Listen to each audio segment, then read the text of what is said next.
So where were we?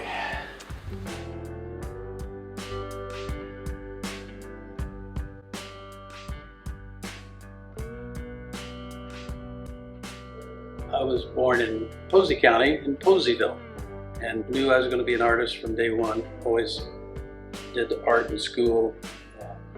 Had some great teachers that really inspired me, helped me, and entered art shows and won Golden Keys. And then I had a teacher who had a son who had gone to John Herron Art School.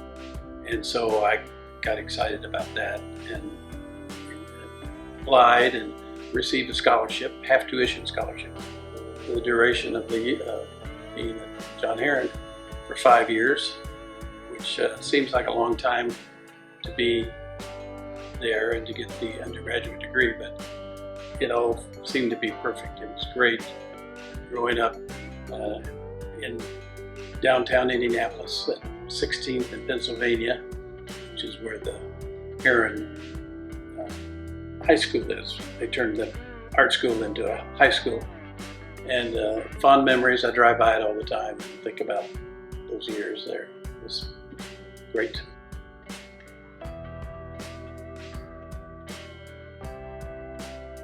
I had some great summer studies. The summer study of '65, I received a scholarship or apprenticeship, whatever you want to call it, to work at the Art Students League of New York. Had a summer school in Woodstock. Yes, Woodstock, New York. It was a fabulous summer, great teachers, just a beautiful place. Came back painting landscapes, and it was totally awesome. And then the next summer I had a fellowship to work in Provincetown at the Cooper Union, had a summer school there. And great teachers, great people, great town, really inspirational. And the summer of '65 and '66, right in the middle of those college years at Herron, were just the best. You couldn't have asked for anything better to happen to you. And then after Herron, I went to graduate school at IU in Bloomington, and that was for 3 years. It was great. I mean, it was plenty of time. I wasn't in any hurry to get out into the world. But that last semester, I think of that third year was like, I think it's about over.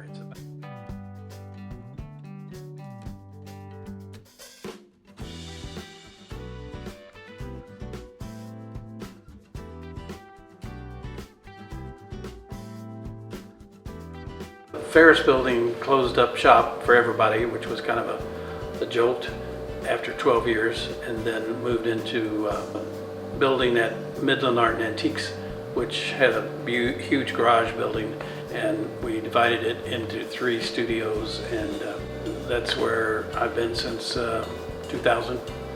So I've been there 23 years.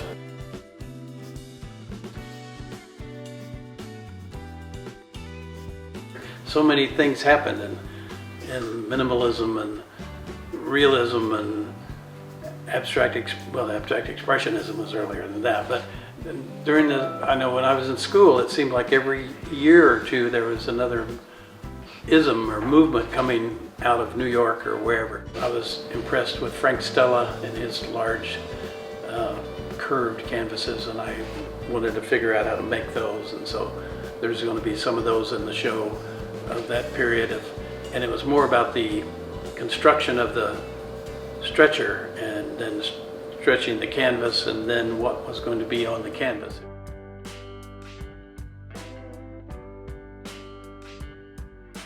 The first summer of art school, one of my favorite teachers took a handful of students down to Posey County to New Harmony, Indiana, which is an art community and historic community, and Lauren Dunlap was his name, and he took some mostly design students, and there were some painters, and they had a summer school and taught classes, children, adults, whatever. And I was at home that summer, and I know my dad wanted me to find a job that summer, but I didn't really have any particular skills of carpentry or pouring cement or whatever, any tough labor job. And I did end up working as a day laborer out of Evansville and made a few bucks. But one day, Mr. Dunlap and the guys from Heron in the design class came over to our New Harmony in Poseyville, 9 miles apart. And they came to the backyard, and I was sitting out there with my dad. And they wanted me to join them and act as a teacher and help teach these classes, but there was no money involved. And my dad said no. And I really think that particular summer may have changed my life. I may have, because I never really thought about teaching. I did some assistantships, but teaching was not ever on the table. But I think it possibly could have. That summer could have changed everything.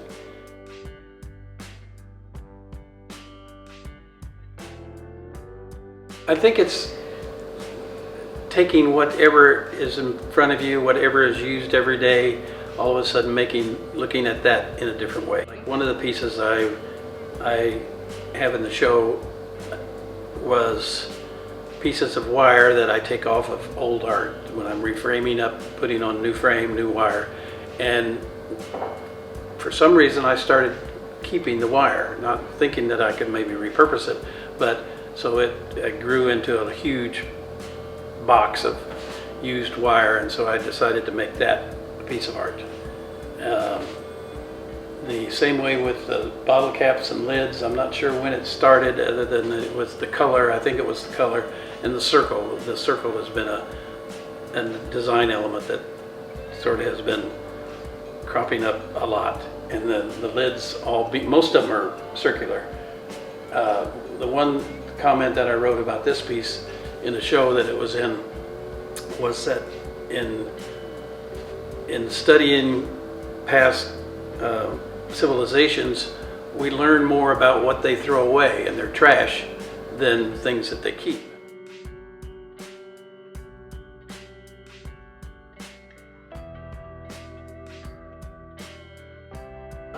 My friend Drew Buys, who used to work for me in the studio, and then he was an artist in the studio, and then he worked for me when I needed some help. He was always pushing me. There's a show here, Steve, we need to get in this show and the deadline's next week. And he really helped me and pushed me into doing things to get in shows. He was really active in that way, and I miss him.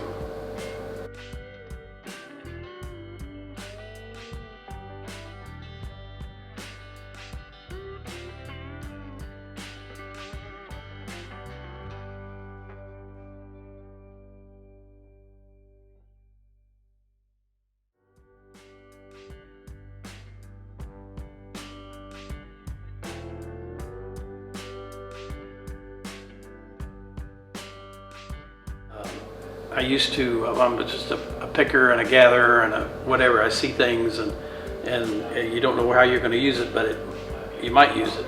And when Drew was in the studio, when he was going to Heron, he was using my studio as finding parts and pieces, and he built some statues and sculptures and used a lot of my pieces, which I was glad to let him use.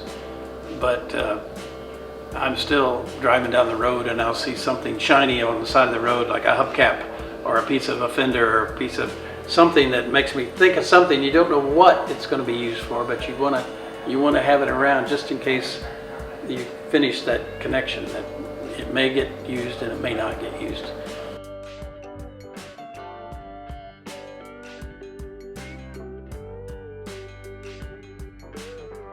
Like I say, I've uncovered some things I haven't seen for a long time, and some art you can have little flaws and scratches and whatever, but minimal art, there can be no dot or spot anywhere that's out of place. And I've been touching up a few, like a 1 or 2 bristle brush, and mix up the color and just put on my goggles, and you can do it if you're careful and patient. I've touched up quite a few. One came out the other day. It's a big shaped piece, very much Frank Stella inspired. And I got it halfway up the basement stairs, and it's like, this could not have come down this stairway. It just couldn't. And I finally moved it one way, and then it came up. It was like, it's been a major dig back into the past. And I'm still finding stuff. I'm finding letters, I'm finding folders, and just, it's been a real treat for me. And I'm not sure I would have ever done it. I'm not sure that, but I'm really thankful to Andrea and Andy for offering me this show, because it's really helped me take a hard look at myself and enjoy what I'm seeing, and make me feel proud of myself. I'm not looking back and with regret. I'm looking like, I did this, wow. And to live 3 houses away from the Oh yeah, gallery, that is a very unique totally thing. ironic, totally ironic. How did that happen?